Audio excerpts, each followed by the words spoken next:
नमस्कार, 2023 की महाभारत देख रहे हैं आप। मैं हूं ललित प्रजापति। शुरुआत करेंगे सियासत पर जाने से पहले बात हथियार की। धार से बड़ी खबर मिल रही है। अवैध हथियार फैक्ट्री का भंडाफोड़, 53 कट्टे पिस्टल रिवॉल्वर बरामद किए गए हैं। 2 लोग गिरफ्तार किए गए हैं। चुनाव के मद्देनजर एक स्पेशल अभियान चलाया जा रहा है। भारी मात्रा में हथियार बनाने का सामान यहां से बरामद हुआ है। एक महीने में 133 अवैध हथियार बरामद किए गए हैं। धार से बड़ी खबर, चुनाव से ठीक पहले अवैध हथियार फैक्ट्री का भंडाफोड़, 53 कट्टे पिस्टल रिवॉल्वर बरामद। 2 लोग गिरफ्तार किए गए हैं। एक महीने का आंकड़ा देखा जाए, 133 अवैध हथियार बरामद किए गए।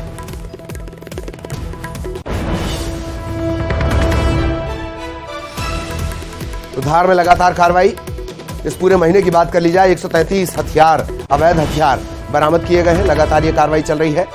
धार के आसपास के इलाकों में भी इस तरह की कार्रवाई की गई है। चुनाव के मद्देनजर सघन सर्चिंग अभियान का दावा पुलिस की तरफ से किया जा रहा है। सवाल यह भी कि चुनाव है तो ही अवैध हथियार जब्त किए जाएंगे, ये बड़े हैरत की बात है। अगर एक महीने में 133 अवैध हथियार बरामद किए जाते हैं, यही अपने आप में बड़ा सवाल उठाते हैं पुलिसिंग पर, पुलिस की गश्त पर। धार का ये पूरा मामला, एक महीने में 133 अवैध हथियार, भारी मात्रा में हथियार बनाने का सामान बरामद हुआ है। 53 कट्टे पिस्टल रिवॉल्वर बरामद किए गए। देखिए, धार पुलिस की टीम जिसमें एसडीओपी मनावर, थाना प्रभारी मनावर, एडिशनल एसपी धार की लीडरशिप में अवैध शस्त्र सप्लाई करने वाले, बनाने वाले के खिलाफ एक बहुत ही बड़ी कार्रवाई की गई है और कार्रवाई कर सफलता अर्जित की गई है, जिसमें 2 अंतर्राज्यीय तस्कर को हम लोगों ने गिरफ्तार किया है, जिसमें एक का नाम राहुल है, दूसरे का नाम गुरुचरण है, जिसके निशानदेही पे उनके कब्जे से 53 अवैध शस्त्र बरामद किए गए हैं।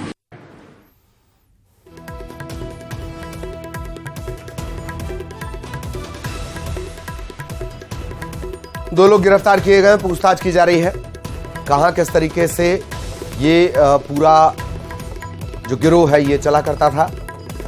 उम्मीद है कि अभी और भी खुलासे इस मामले में हो सकते हैं। हथियार बनाकर कहां सप्लाई होती थी, वो भी एक बड़ा सवाल। सहयोगी नवीन इस वक्त हमारे साथ जुड़े हुए हैं। नवीन, एक महीने में 133 हथियार, चुनाव के मद्देनजर सघन सर्चिंग अभियान, इन सब के बीच क्या अपडेट? जी हाँ, बिल्कुल बताना चाहूंगा ललित कि ये धार पुलिस द्वारा जो है अवैध हथियारों के खिलाफ जो है इन दिनों विशेष अभियान जो है वो चलाया जा रहा है। वो जगह जगह कार्रवाई की जा रही है। आगामी विधानसभा चुनाव को देखते हुए ये पूरा अभियान जो है चलाया जा रहा है और इसी के तहत जो है पिछले एक महीने में पुलिस ने 3 बड़ी कार्रवाई की है और 3 बड़ी कार्रवाई में अभी तक कुल 133 जो है अवैध हथियार जो है वो पुलिस ने बरामद किए हैं।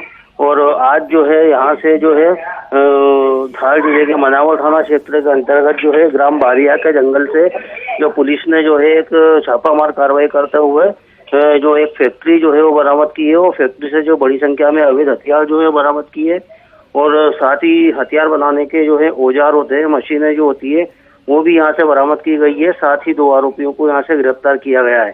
तो ये जो अवैध हथियारों के खिलाफ जो है आगामी विधानसभा चुनाव से पहले एक बड़ी कार्रवाई मानी जा रही है और इस पूरे मामले में पुलिस के अधिकारियों का कहना है कि इस प्रकार की कार्रवाई जो है लगातार आगे भी जारी रहेगी। वहीं इस पूरी कार्रवाई से जो है अवैध हथियार माफियाओं के खिलाफ जो है वो हड़कंप मचा हुआ है। जी ललित। चलिए, बहुत बहुत धन्यवाद नवीन इस तमाम जानकारी के लिए। और अब बड़े बयान की बात करेंगे। वीडी शर्मा ने बड़ा बयान दिया है। बीजेपी की दूसरी लिस्ट आने के संकेत उन्होंने दिए हैं। प्रदेश अध्यक्ष वीडी शर्मा उन्होंने ये संकेत दिए हैं, बीजेपी की दूसरी सूची जल्द आ सकती है। कांग्रेस की लिस्ट से पहले ही आ सकती है बीजेपी की सूची। वीडी शर्मा ने कांग्रेस पर हमला भी बोला। कांग्रेस चुनाव में पूरी तरह सुस्त है। जन आशीर्वाद यात्रा की तैयारी पूरी चल रही है। 3 सितंबर को जेपी नड्डा इसकी शुरुआत करेंगे। चित्रकूट से जन आशीर्वाद यात्रा की शुरुआत होगी।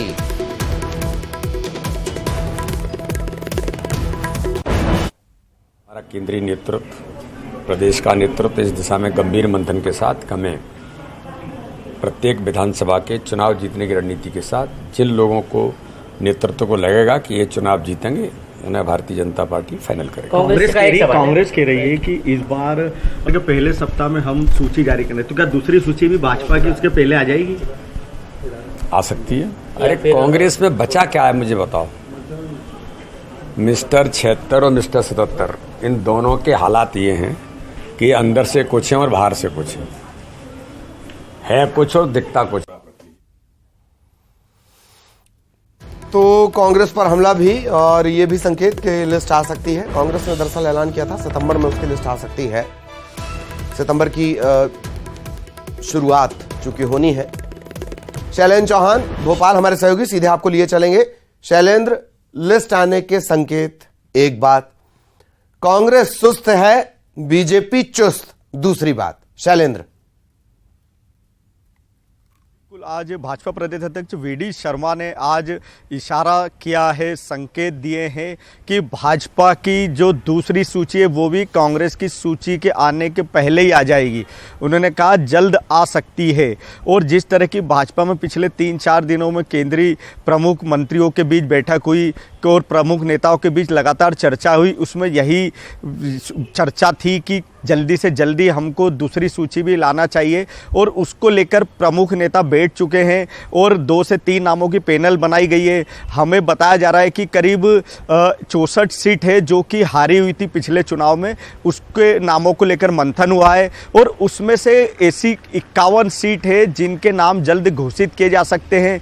ये वो सीट है जो पिछले चुनाव में भाजपा हार गई थी और भाजपा जिस तरह से 39 प्रत्याशियों की सूची जारी की थी पहली बार, उसी तरह भाजपा की ये तैयारी है कि दूसरी सूची भी जल्दी जारी कर दी जाए ताकि वहां पर उम्मीदवारों को ज़्यादा से ज़्यादा काम करने का मौका मिले, मैदान में फील्ड में जनसंपर्क का मौका मिले। तो ये सारी तैयारी भाजपा की बड़ी तेज़ी से चल रही है। और अटकलें है कि जिस तरह वीडी शर्मा ने भी आज कहा है कि पहले सप्ताह में ही भाजपा ये सूची जारी कर देगी। जी, ये बात सही है। वैसे भी शैलेंद्र, अगर कमान अगर खुद जो केंद्रीय गृह मंत्री अमित शाह ले लें तो सारी चीजें वैसे ही रफ्तार में आ जाती हैं। एक और बात भी है कि दूसरी लिस्ट में भी कुछ प्रयोग, नए प्रयोग नजर आ सकते हैं। शैलेंद्र, देखिए, बिल्कुल भाजपा ने अपनी पहली सूची में भी कई ऐसे नाम चौंकाए थे, जैसे कि कई जगह पर ऐसे रिटायर्ड जज जिन और कई ऐसे भी लोगों को मौका दिया जो कि नौकरी हाल ही में छोड़े थे। तो ऐसे लोगों को भी लाई है भाजपा, बिल्कुल युवा चेहरों को आगे ला रही है। इसके अलावा इस बार भी जो दूसरी सूची है वो तो और चौंकाने वाली इसलिए हो सकती है कि भाजपा ज़्यादा से ज़्यादा युवा चेहरों को मौका देना चाहती है। और दूसरा, पार्टी ने ये तय किया है कि जो भी जीता उम्मीदवार उन्हें लग रहा है सर्वे में, उसको टिकट दिया जाए। तो कई बड़े नाम जो कि दावेदार थे, जो 2-3 बार चुनाव जीतते आए लेकिन पिछला चुनाव हार गए थे, उनकी जगह भी किसी ऐसे नए चेहरे को मौका दिया जा सकता है जो कि पार्टी को मिशन 2023 को सफल करा सके। शैलेंद्र, कुछ ये भी सुगबुगाहट है, कुछ बेटे भी लॉन्च हो सकते हैं सियासी पैड पर।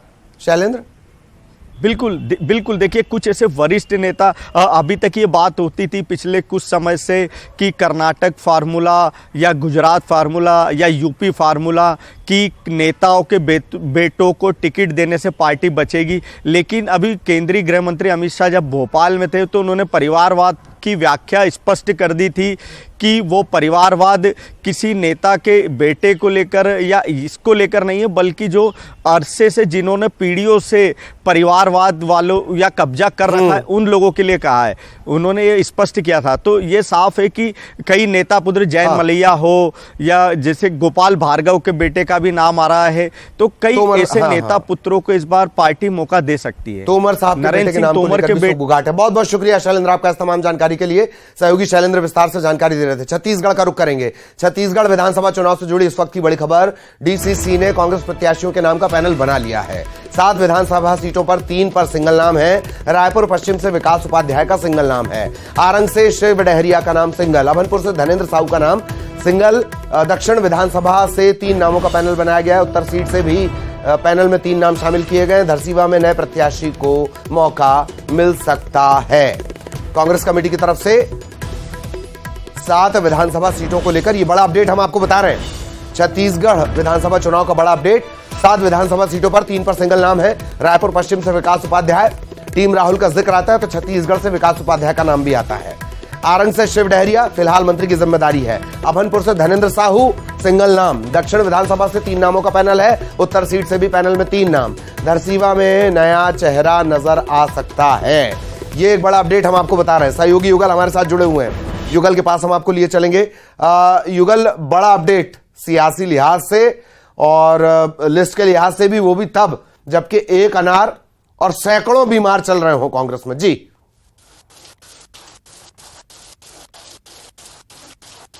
देखिए ललित, सबसे पहले हम पैनल के जिक्र करने से पहले इस बात का जिक्र कर लें कि 4 ऐसे जो वीआईपी जो सीट हैं, मुख्यमंत्री का पाटन क्षेत्र है, कवासी लखमा का कोंटा का क्षेत्र है, यहाँ पे सिंगल नाम आया है। पूर्व प्रदेश के 4 ऐसे सीट है जहाँ के सिंगल नाम आए हैं, तो ये वहाँ की तो स्थिति क्लियर है। लेकिन अभी जो डीसीसी तो ये कहा जा सकता है कि रायपुर के 7 विधानसभा सीटों में अभी फिलहाल 3 ऐसे जो विधानसभा सीट है, पश्चिम में विकास उपाध्याय का नाम है जिसमें सिंगल नाम भेजा गया है, ये जानकारी आ रही है। इसके अलावा जो आरंग है, आरंग से जो शिव डरिया मंत्री है उनका नाम सिंगल भेजा गया है। इसके साथ ही साथ अभनपुर में पूर्व कार्यकारी अध्यक्ष है, पीसीसी चीफ के रहे धर्मेंद्र साहू, उनका सिंगल नाम भेजा गया है। अगर हम बात करें उत्तर विधानसभा की, यहाँ कुलजीत जुनेजा विधायक हैं, तो यहाँ पर 3 नामों का पैनल बना हुआ है और इसी तरह से दक्षिण में भी 3 नामों का पैनल है, वो तैयार किया गया है। डीसीसी को पावर है कि 3 लोगों का नाम वो भेज सकते हैं और जिस तरह से ब्लॉक में जो नाम आया है तो 5 नामों की सूची वो डीसीसी को देना था। अब डीसीसी जो आगे है इन नामों को जो है एआईसीसी को बढ़ाएगा। उसके बाद अब फाइनली पूरे सबके राय शुमारी करके, सभी नेताओं से राय शुमारी करके समीकरण को ध्यान में रखते हुए नामों का ऐलान, उम्मीदवारों का ऐलान है कांग्रेस करेगी। लेकिन इस बीच अगर हम रायपुर की बात करें तो 7 सीटों में से 3 सीटों में ललित जो सिंगल नाम गया है, तो ये इन नेताओं के लिए जहां सिंगल नाम गया हुआ है वहां राहत की बात है। अगर हम बात करें ग्रामीण क्षेत्र की, तो ग्रामीण क्षेत्र में जिस तरह से जो सत्यनारायण शर्मा ने चुनाव लड़ने से इनकार किया, उसके पुत्र पंकज शर्मा ने दावेदारी की है, तो उनका नाम भी भेजा गया है। इसी तरह से जो उत्तर के जो विधायक है कुलजीत जुनेजा, तो वो उन्होंने भी दावेदारी की है, लेकिन 2 अन्य नाम और भी भेजे गए हैं। तो देखने होगा कि आने वाले समय में एआईसीसी किस तरह से निर्णय लेती है, किस पर भरोसा करती है। लेकिन धरसीवा की बात ये सामने आ रही है कि हो सकता है कि कांग्रेस नए चेहरे को तरजीह दे, अपना उम्मीदवार बना सकता है। तो इस तरह की जो बातें हैं वो अभी फिलहाल आ रही है। जी चलिए, बहुत बहुत शुक्रिया युगल आपका इस तमाम जानकारी के लिए। युगल विस्तार से जानकारी दे रहे थे। और अगली खबर रायपुर से, सरोज पांडेय ने सीएम भूपेश बघेल को पत्र लिखा है। बीजेपी की सांसद है सरोज पांडेय। सीएम को उन्होंने पत्र में जिक्र किया कि मेरे अविवाहित होने का आपने मजाक उड़ाया, आपके मजाक उड़ाने से मन बहुत व्यथित है। क्या प्रदेश प्रभारी कुमारी शैलजा के लिए भी आपके यही भाव हैं? पश्चिम बंगाल के सीएम ममता बनर्जी, उनके लिए भी आपके यही भाव हैं? क्या इस तरह बहन का अपमान करने में आपको आनंद मिलता है? ये तमाम बातें उन्होंने अपने इस पत्र में लिखी हैं।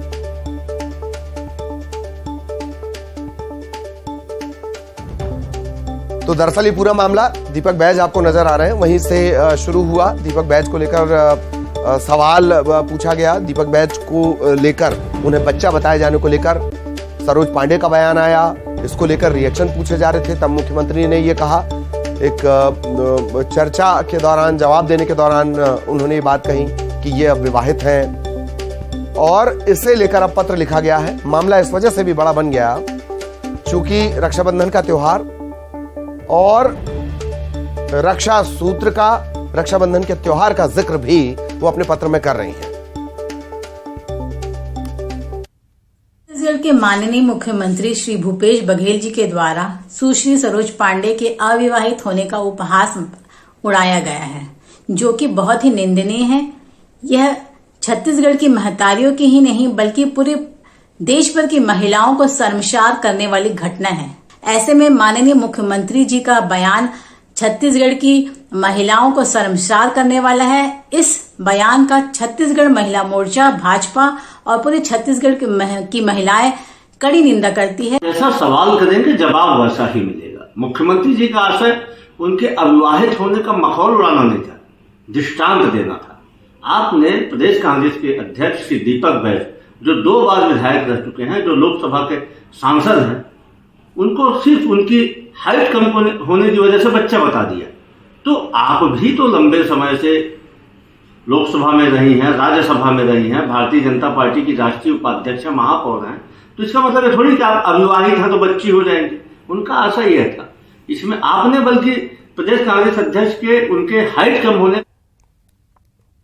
हालांकि इस पत्र में भैया का संबोधन भी वो लिख रही हैं और ये भी लिख रही हैं कि वैश्विक पुरुष प्रधान समाज में किसी महिला का इस तरह से काम करना कितना कठिन होता है। बातचीत और सवाल इस पर भी होने चाहिए। अगली बड़ी खबर अंबिकापुर से चुनाव को लेकर डिप्टी सीएम टी.एस. सिंहदेव का बयान। विधायकों की स्थिति को लेकर सर्वे करवा रहे हैं। सर्वे में कांग्रेस पार्टी और उम्मीदवार की स्थिति अलग अलग है। कांग्रेस सरकार के काम से लोग खुश हैं, सरकार की स्थिति ठीक, लेकिन बीजेपी भी मजबूत। ये बात उन्होंने कही है। इसमें दोनों पहलू है। एक, लोगों के मन में यह संभावना कि कांग्रेस की स्थिति अच्छी है, सरकार ने जिस तरह से काम किए हैं, लोगों में कांग्रेस से नाराजगी कम है। और कुछ जगह जहां पर ऐसी बात आती है वहां विधायकों ने कैसा समन्वय रखा, कैसे लोगों से बात की, संगठन के लोगों को कितना लेके चले, प्रमुख लोगों को कितना। और अब election top 10। BSP supremo Mayawati का विपक्षी गठबंधन में शामिल होने से इनकार। आगामी लोकसभा और 4 राज्यों के चुनाव अकेले लड़ने का ऐलान। दोनों गठबंधन को बताया गरीब विरोधी। चुनाव को लेकर डिप्टी सीएम टी.एस. सिंहदेव का बड़ा बयान। विधायकों की स्थिति को लेकर करवा रहे सर्वे। कांग्रेस पार्टी और उम्मीदवार की स्थिति अलग अलग, कहा बीजेपी भी मजबूत। बीजेपी राष्ट्रीय महासचिव बीएल संतोष 1 सितंबर को आएंगे छत्तीसगढ़। संभागवार मीटिंग और प्रदेश कार्य समिति की लेंगे बैठक। पार्टी की रणनीति की करेंगे समीक्षा। कांग्रेस सांसद राहुल गांधी 2 सितंबर को करेंगे छत्तीसगढ़ का दौरा। रायपुर में युवा सम्मेलन को करेंगे संबोधित। पार्टी यूथ वोट बैंक पर कर रही फोकस। राजनांदगांव दौरे पर आए दुर्ग सांसद विजय बघेल, कहा पाटन से बीजेपी उम्मीदवार घोषित कर पार्टी ने जताया भरोसा। सीएम भूपेश बघेल को हराकर भरोसे पर उतरेंगे खरा। बीजेपी ने जलाया कांग्रेस का घोषणा पत्र। 2018 के घोषणा पत्र की प्रतियां जलाई गई। छत्तीसगढ़ सरकार के 36 वादों पर साधा निशाना। केंद्रीय गृह मंत्री अमित शाह 5 सितंबर को आ रहे हैं श्योपुर दौरे पर। चुनावी शंखनाद कर पार्टी कार्यकर्ताओं और पदाधिकारियों में भरेंगे जोश। श्योपुर से करेंगे जन आशीर्वाद यात्रा की शुरुआत। रायपुर जिला कांग्रेस ने उम्मीदवारों के नामों का बनाया पैनल। 7 विधानसभा सीटों में 3 पर सिंगल नाम। रायपुर पश्चिम से विकास उपाध्याय, आरंग से शिव डहरिया, अभनपुर से धनेन्द्र साहू दावेदार। मध्य प्रदेश बीजेपी अध्यक्ष वी.डी. शर्मा ने बीजेपी की दूसरी लिस्ट आने के दिए संकेत। कहा कांग्रेस की लिस्ट से पहले आ सकती है बीजेपी की सूची। कांग्रेस पर बोला हमला। और इसी के साथ इस बुलेटिन में इतना ही। खबरें जारी रहेंगी।